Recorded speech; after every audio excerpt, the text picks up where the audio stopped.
And since I'm on a roll here, I think I'm doing pretty good. I was having a conversation with my daughter. My kids are Christian. They're strong Christians, and they are my children. And even though they were raised by their primarily, by their mother in Ohio, they still have been around me enough to get my arguing skills or my debating skills and going back and forth. Both of them go back and forth. They that's one thing that I don't say that I instilled in them or whatever, but they have no problem discussing and going back and forth with you. And my daughter is one of the best, and she's a strong believer in Jesus, and she was indoctrinated, and she has the belief system, of a believer.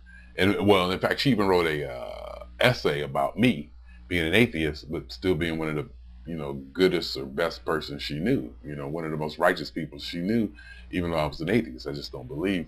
And but at the end of it, she concluded that she still loves Jesus and all that. And I was talking to her one day, and we were breaking it down, and I was going through semantics, and I was like, well, can God do everything? And she said, yeah. I said, well, can he get lost? And she said, well, no, you can't get lost. It's nothing you can do. I said, okay, I let her go on that one. I said, well, can he die? And she said, no, he can't die. And of course I said, well, he can't do everything. If he can't get lost and he can't die, he can't do everything. And I told her that's purely semantics, on the word anything and everything. And then we kept going, and then it broke down and broke down and broke down. And, in discussing with somebody religion like this, you can actually break it down. It seems like I do better when I have that back and forth.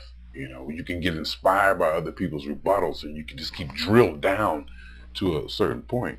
We drilled down to the point of God can be all powerful and all knowing, and there could be another being that's all powerful and all knowing. But the main point that struck me about God is that God cannot be wrong.